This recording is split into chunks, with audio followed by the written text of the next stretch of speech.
So these are the things that should happen. Now notice the difference between if you're younger than 65 or older. It doesn't matter. We've got to quit having this break point of, if you're over 65, well, then we'll just do this. Okay? If the screen, and that was just a screen, indicates we have issues of concern, what we'd want to do is rule out the other two Ds, which were depression and delirium. And then we want to look at all their meds. The doctor should be saying, I want everything they take, everything, whether it's over the counter, whether it's a supplement, whether it's a vitamin. I want to see everything they're on, everything. And I want to know how often they're taking it. There should be a complete workup and a follow-up. Or they should send you for a full neuropsychological evaluation. They should evaluate you completely and then follow up with you. They deserve that. People deserve to be talked to. Not, well, I don't know. I mean, we can start you on some Aricept. Would you like that? I'll call that into the pharmacy for you. So I literally work with people who are on Aricept who don't think they have dementia. They just think the doctor put them on Aricept. We find it in pocketbooks of people who got out of their car after running out of gas on a back road because they were thinking of going to the grocery store, got lost. And we find them dead in the woods. And the family didn't even know that the person was diagnosed. And they don't actually have it on their chart. They're just on Aricept. You don't get put on Aricept. You don't get put on those drugs right now in this country unless something's going on. But it doesn't mean you've heard the diagnosis. We have two major situations when you're trying to get a workup or a diagnosis. Number one, the person's aware and cooperative. Or number two, they're not aware, they're not interested, or not willing. I don't need to go see the doctor. I don't see why I should go see the doctor. I'm fine. I am fine. I'm not going there. These people are charlatans. All they want is your money anyway. Why do you think they might be doing that? Fear. Fear, anger, scared. They've had bad situations. They don't trust doctors. They are scared something's going on. They're afraid somebody's going to catch it. They're afraid life's going to change because, let's say, my grandma had it. Now I'm looking at me. I don't want to go get this done because what if it's true? All of a sudden people are going to be taking over doing things. I didn't like how that turned out. So this is a real life, these are reality checks. So what should happen, what should not? This is what should happen. There should be a complete physical, medical, psychological history taken about this person. Number two, there should be a good history taken from the person and from the family of the problem in separate interview rooms. You should never be asked to report on the person you care about in front of that person. Never. Because if you have to say some hard things and they are not able to hear those because they were not somebody who wanted to come in the first place, what you can get is, I will never take you with me to the doctor again. I cannot believe that you said that. You lied about me. You are not going to be my health care anything anymore. I'll tear the damn paper up. You think I won't? You are never coming in my house again. I'll call your sister. And all of a sudden, what you had worked out is not worked out anymore.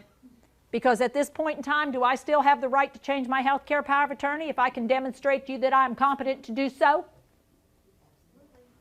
Told you, get her ass out of my house. I don't want her to have anything. Okay? And sure enough, because in that moment, what's my chemistry doing right now? Honey, I'm cooking with gas. I am so mad, I've got every chemical branch in my brain going, whoo-wee. And what happened was, you said what might be true, but because I was scared about this already, I couldn't hear you say it. You need to be real careful and real aware of where I am in the disease process versus where you are. We also got to be real careful about spouses. Because in general, a spouse will be the last to notice the changes. And the first to try to cover it up and preserve what is. Not because they mean to, but it's just their nature. That's their job as a spouse. You're a partner. You're in this together. And truly, when you live with somebody all the time, it was so gradual, you didn't even notice it. Everybody else is pointing it out to you. Professionals will almost always pick up on it first, then the family members, and then the spouse. The spouse is the last to get it. Or the spouse is the first to get it, but they don't realize they got it. Their whole behavior's changed. Everything about how they interact with the person's changed. They are, and the family's noticing that and saying, Mom, why are you being so mean to Dad? You yell at him all the time. Well, he's just not even paying attention. He's gotten to where he doesn't listen. I think it's his hearing. It's not his hearing, it's his thinking. But I don't know that, and I don't even realize how much I've changed. I'm totally unaware of it. It's been so gradual. And sometimes the kid in town is the same way. They're around all the time. It's been so gradual, it's happened so just over time, you don't even notice it anymore. Somebody comes in from out of town, they spend a little time, they go, God, I mean, what is going on? Mom can't even cook anymore. You're doing 3/4 of it. No, I'm not. And what do we call that when I do that? Denial. It's not denial, it's I just don't get it. Forcing me to recognize it is not a healthy thing. Helping me to recognize it is. There's a big difference between forcing and helping. It's real important that we know that. We want a thorough physical exam, neurological and cardiac exam with good blood work done. That's what people deserve. You also want to look for a medication review. You should also see an imaging study of some sort. Here's the bad news. Medicare won't pay for it if it looks like normal Alzheimer's.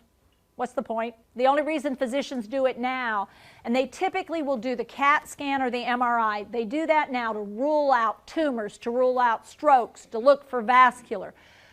Over the next 5 years, this thing called a PET scan or a functional MRI is probably going to become common practice because you can see these diseases well before the structural changes get solid with the chemical pictures. It's possible. The other thing that we may actually start seeing with great regularity is them pulling off spinal fluid and looking at the protein malformations in the spinal fluid. Because if you have Alzheimer's, there'll be a change in the how much beta-amyloid there is in the spinal fluid and the tau protein. If it's Parkinson's, we see synuclein protein in a certain pattern, and if it's Lewy body, we see it in another pattern. If it's a combination, we will see it. We can pull off spinal fluid and see all that at the very beginning of symptoms. And basically pulling off spinal fluid is basically like doing an epidural. I mean, basically it's like getting an epidural. How many of you ladies back when you had children had epidurals? How many went, oh my God, an epidural? No, you went, oh yeah, give me the epidural right now. You know, and that's where we get in our mind, oh my God, epidural, oh how horrible. And in fact, it may be the simpler way to look for this stuff and help us know what's going on and what kind of dementia we got brewing.